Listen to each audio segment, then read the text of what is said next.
Seattle Mariners right here as the team to finish last in the AL West, and they have them coming in right here at over or under. I know Poppy don't go crazy on this. We just gonna talk about these. You don't gotta bet these futures, okay?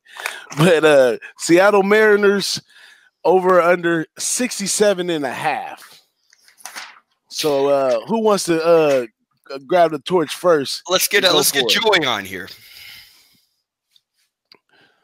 Was that me? Yeah, go for it, Joey. Right. Yep. So I did projecting standings. I got Seattle in last. I got them with 60 wins, 102 losses. Their rotation basically is, question mark. Marco Gonzalez is number 1 starting pitcher. He should be a number 3 on somebody else's team. Kikuchi's good. He doesn't throw fast. He's got to miss more bats. Number 3 is they got Kendall Graveman. He missed most of the last 2 seasons recovering from Tommy John, so we don't know what we're getting from him. Justice Sheffield is slated as a number 4 starter, who they got from the Yankees. He was demoted last year. He's really having a lot of trouble with his command.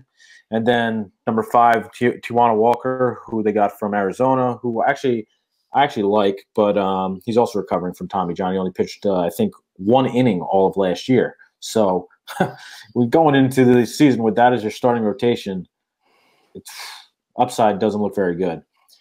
I mean, their lineup, Tom Murphy is slated as the number 4 hitter. Tom Murphy. How many home runs Tom Murphy have last year? He's projected 19, probably not much, but I mean, this team is going to be at the bottom of the bucket. Yeah, well, they have them right here at the bottom of the bucket, the Seattle Mariners. Now, and it looks like I don't understand this sometimes in baseball. Maybe you guys can help me. Sometimes some teams don't have a lot of off-season movement, and it's like you're already doing bad and you're not doing much to get better. And a lot of these teams, injuries, all that kind of stuff. I don't really get it.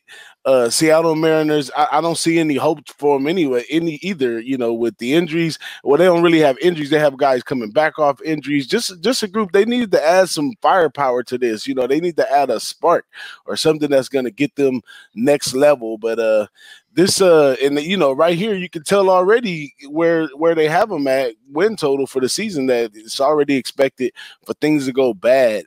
And I don't know. What do you get out of this? Looking at their stadium last year, sometimes I used to get a couple overs, so I was leaning overs over there, but I can't see it right now at this point of the season for sure. I can't see where we're gonna capitalize on the Mariners. Are they gonna be an over team at home? What are they gonna do on the road? Are they gonna, it's there's a lot of value to me in the bums. People hear me talk about bum fights and stuff like that all the time. And there's a lot of value in these bums because they're a little more, to me, they're a little more predictable at what they can't do, or, they always seem to let people score on them at home, or, stuff like that. They don't play defense on the road. So I look for value in some of these teams like the Mariners right here. And if I had to play a future on it right here, though, I definitely play it under. I don't see nothing going over right there. So I'm going to pass the torch to my guy. I like to do a little, to my guy, Parlay Poppy. What's up, Parlay Poppy? What you feel about this Mariners team? You guys nailed it. The thing with the Mariners, look, that is a really good farm system they have, bringing up some prospect. They really do have a deep outfield to replace some of the older, like guys like, who do we got over? We got the one young star in Vogelbach. This guy looks like a fucking lumberjack, smashing balls out of the park. The thing is that the Mariners in the future, it's got to be tough to be a fan because all they have really are outfielders that are highly prospected outfielders. Don't get me wrong, but there's no pitching in the future for these guys. There's going to be – you got Sheffield, who is an unproven commodity, and that's it. And that's it. And you're coming off Tijuana Walker from the – come on. Like, are you kidding?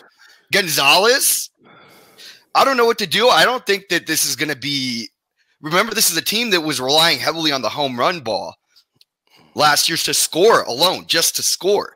I don't even think that gets going this year. I mean, it's the same lineup, and I think it was kind of fluky that they even had so many runs. I think it's fluky they won so many games. Actually, this is probably the worst. This is probably the worst roster, offensively. And I think that we got one or two guys on here that can be stars, like Vogelbach, like I'm saying. But I mean, Mariners, I want nothing to do with them. Absolutely not. Under or nothing for me. And Kikuchi, Kochi. I think that this dude is going to be better. Obviously, adjusting. They have like a different ball. You know how it is in Japanese baseball, right? So he'll be a little bit better.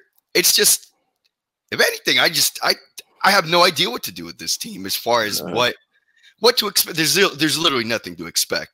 And if you're a Seattle fan, I'm sorry, man. Find a new fucking team. For 2 years, go bandwagon somebody, man. I mean, I don't have one sports hat or piece of sports memorabilia. I mean, besides like signed stuff, I don't give a fuck. I don't have no team. Seattle, figure it out. Find a new team. I heard that, man. Mariner caps. Like I said, man, blame it on the GM and blame it on the guys in the top box. They just up there eating concession stand food and having a good time because they're not trying to bring a spark to make the fans even want to stay there or nothing like that. But, it's Seattle. That's a weird place to be anyway, Oh, it's real weird. But that's it right here on Who-Bangin Sports for Seattle. Let's go ahead and jump over into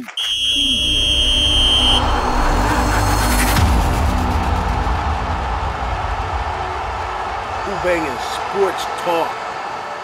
What up, now? Don't forget to subscribe, like, and share.